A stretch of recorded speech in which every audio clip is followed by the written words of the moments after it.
In this session, we will see about the bailment. Bailment section 148 deals with the bailment.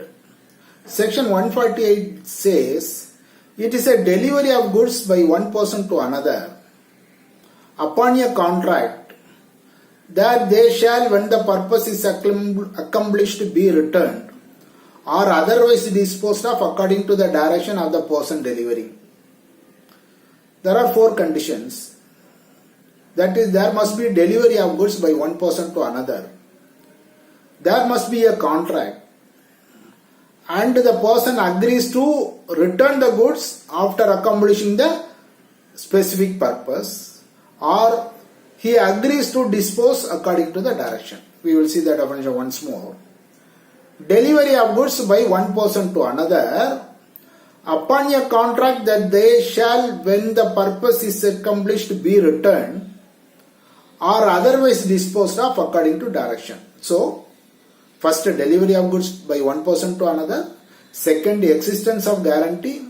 Third, as per the guarantee, that person agrees to return it after the purpose is over. Fourth, or he will dispose of according to the direction given. We will take an example of giving a watch for a repair. We are having a watch. It has to be serviced. We are going to the watch repairer. We are handing over the watch. He says this much will be the bill. You have to pay. You have come after 3 days. So we are going after 3 days. We are getting back the watch. This is the bailment. You see, all the conditions are satisfied in this. Delivery of goods by one person to another. We are having the watch. We delivered it to him. There must be a contract. Upon a contract. What is a contract? He has to service it and he has to return it after the specific purpose is accomplished.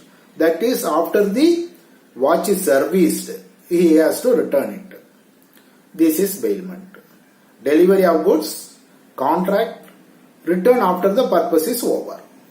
Best example, watch repair, or you can say motorcycle repair, anything. There must be a delivery and it should not be a custody. We will see one after another. First we will take a delivery.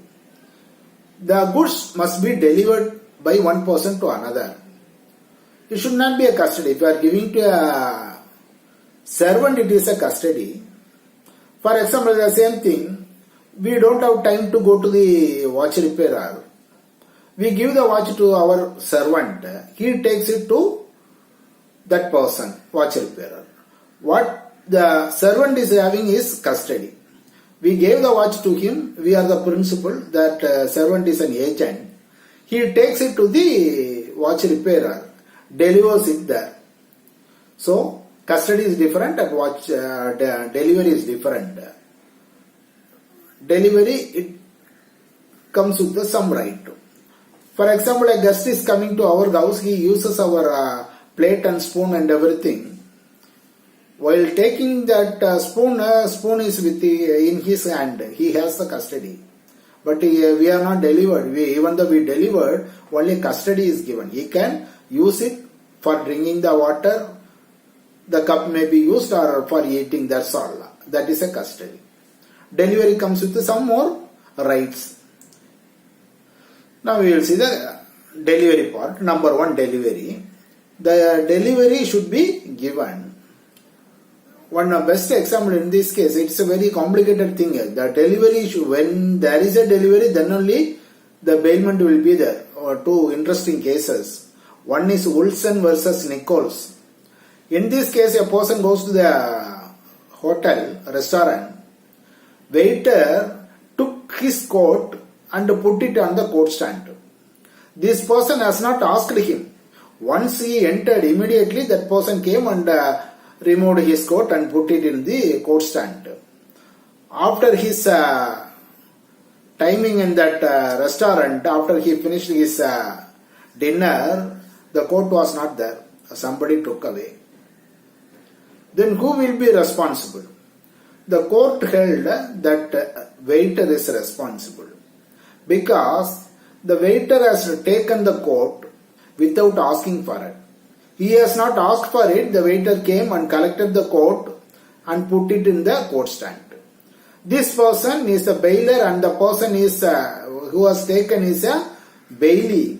The purpose is to save custody of the coat. Delivery was the purpose is to save custody. Once his dinner is over, it has to be returned. So it is a bailer-bailee relationship. Bailee is liable for the loss of the goods. Had it been done with the request, then the position is different. The person came to the hotel. He asked the waiter, you take this coat and keep it. Now what is the relationship? Now the relationship will be principal and agent. The person has come. He removed his coat, gave it to the waiter and asked him, keep custody. So this person is principal, this person is agent, and so a principal-agent relationship, at that time principal will be liable. But in this case, without asking for, this person has removed the coat, kept it, so there is a bailer-bailee relationship. That person is liable. That was the court decision. There is another case, Kalya Perumal versus Visalakshi. That lady gave something for ornament making to the goldsmith.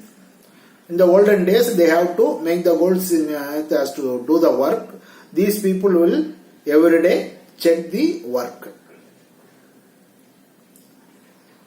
That on the end of the day, the gold is put in a box and kept with a lock and key, and the key was with the lady.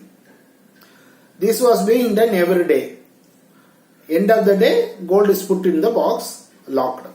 Key is with the lady. Next day, she will come and open the box and work will start.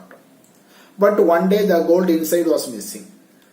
The box was with the goldsmith, but the key was with this person. They went to the court. They contended that it is a bailer-bailee relationship. It was given for a specific purpose. It is missing. So bailee is liable. But the court held there was no delivery. You have not given the gold to him. It was only the box. The box is returned. So he is not liable. Delivery is an essential thing. If you see the bank lockers, you cannot say it is a bailer-bailee relationship because it is a lease. They give the key, you put whatever you want inside, that is a lease arrangement. It is not a bailer-bailee relationship. Again, section 149 clearly says, doing anything which has the effect of putting the goods in possession is delivery. It need not be actual. Maybe some other act. Doing anything which has the effect of putting the goods in possession. There is a case N.R. Srinivasa Iyer versus the New India Insurance. In this case, the insurance company asked the person to place the vehicle in the workshop. He, as an agent of the insurance company, he put the accident vehicle in the workshop. So, insurance company and the workshop is a bailer-bailee relationship. This person is only acting on behalf of the insurance company. Next, delivery should be upon a contract. There must be a contract. That's what we have seen.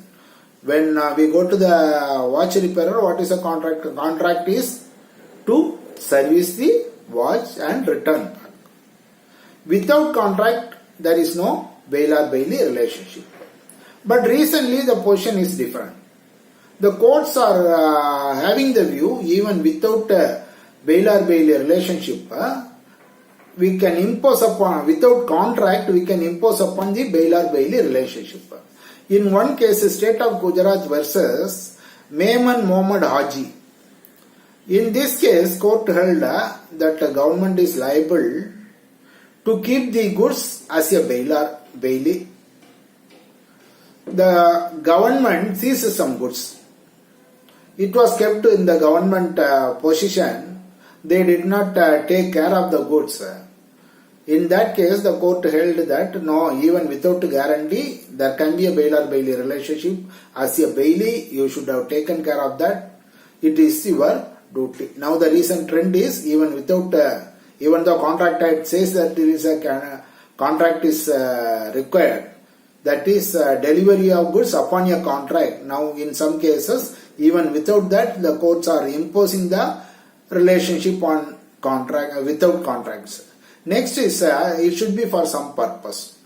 There should be an obligation to return it. In our case, what we have seen is watch repairer has to return it after that. So three conditions. One is delivery. Second is upon a contract. Third is the obligation to return. These are the things say that this is a bailment. Now we will move on to duties of the bailer. Section 150 deals with the duties of the bailer. The bailer are divided into two categories. One is gratuitous, another is non-gratuitous. One for reward he is doing, other person without reward he is doing.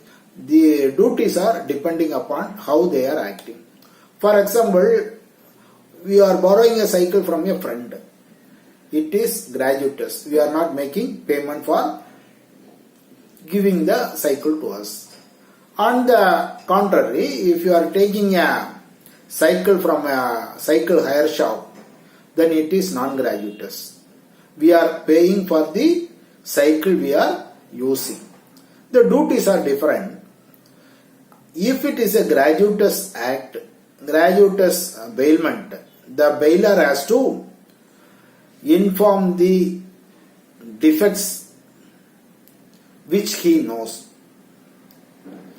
which may affect the party when using.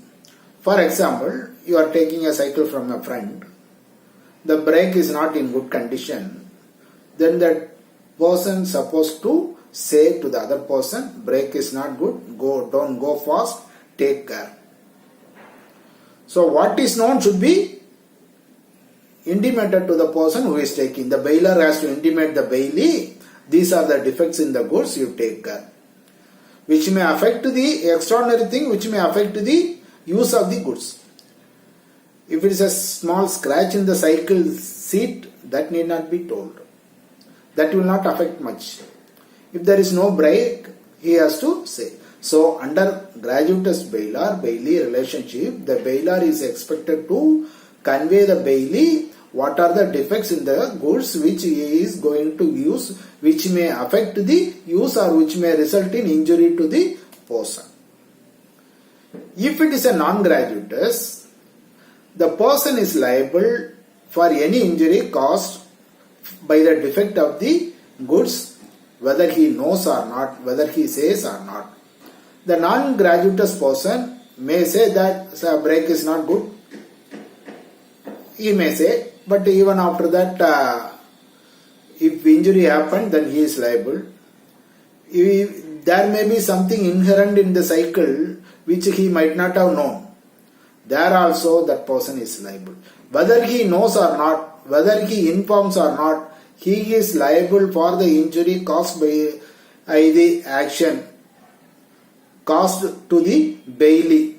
That non-gratuitous person is liable. This is the duties of the bailer. Bailer has to inform the other person. If it is a gratuitous, he has to inform what are the inherent defects, what are the damages, injury which may be caused because of use. All these things, what is known should be given. If he has not informed what is known facts, then he is liable. But in non-gratuitous things, whether he has known it or not, if there is any defect, he will be liable to the bailee. Next session we will see about the duties of bailee.